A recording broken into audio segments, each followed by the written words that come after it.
Hi guys, ayan. So, samahan niyo po ako magluto nitong ating ulam for today's video. Walang iba kundi itong ating ginisang alamang.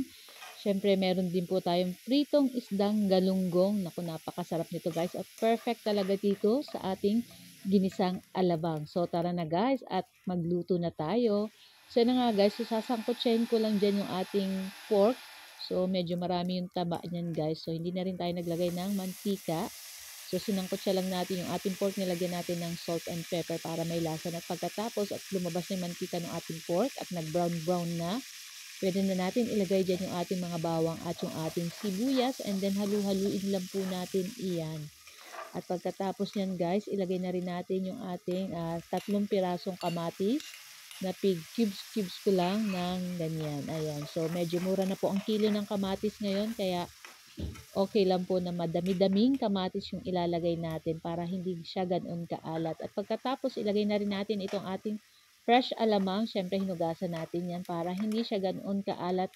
At syempre, para check na malinis na rin yung ating alamang. At pagkatapos, ilagay na rin natin dyan yung ating isang sachet na pineapple tidbits. Ayan, ito yung ating pampatamis-tamis at pampasarap lalo dito sa ating ginisang alamang. Ayan, halu-haluin lang po natin iyan. At pagkatapos maglalagay po pala ako dyan guys ng kalahating pork cubes para pampalasa dito sa ating ginisang alamang. Ayan, sinabay ko na rin yung ating pinipritong isdang galunggong para sabay na silang maluto para diretso na yung ating pag-lunch. So, naglagay rin po pala ako dyan ng mga 1 to 2 tablespoon na liquid seasoning. At pagkatapos, ilagay na rin natin dyan yung ating siling pangsigang saka yung ating red bell pepper para pampabango at may konting anghang itong ating ginisang alamang. Nako, perfect ito guys.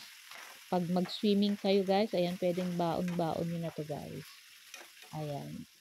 At pagkatapos ilang minuto lang guys, ay luto na rin yan at pwede na natin patayin yung apoy. Siyempre, pwede na natin yan ahunin at mag-ready na rin tayo para sa ating lunch. So, kayo po ba guys, ano po ang inyong lunch today? Ayan. Share nyo naman at ayan, baka makakuha pa tayo ng ibang idea ang pwede natin lutuing ulam sa ating pang-araw-araw na ating uulamin. So guys, ayan na nga at luto na rin tong ating ginisang alamang. Ay nako guys, kaob na naman ang isang kalderong kanin natin ito guys. Nako, pag ganito ang ulam, walang diet at nako, i-transfer na natin yan sa ating plato or sa ating mangkok at talagang perfect ito dito sa ating pritong isda. Ako guys, ito lang po ang aming video today at sana po ay nag-enjoy kayo. Huwag niyo po sanang kalimutan mag-like, mag-comment at pa-share po ng ating video. So guys, tara na at samahan niyo na rin po kaming kumain ng aming napakasarap na lunch para ngayon sa aming pananghalian. So guys, thank you for watching. See our next video. Ciao! Kain na na! Kumuha na rin kayo guys ng inyong plato at samahan niyo na rin po kaming kumain. Thank you for watching. Bye! Ciao!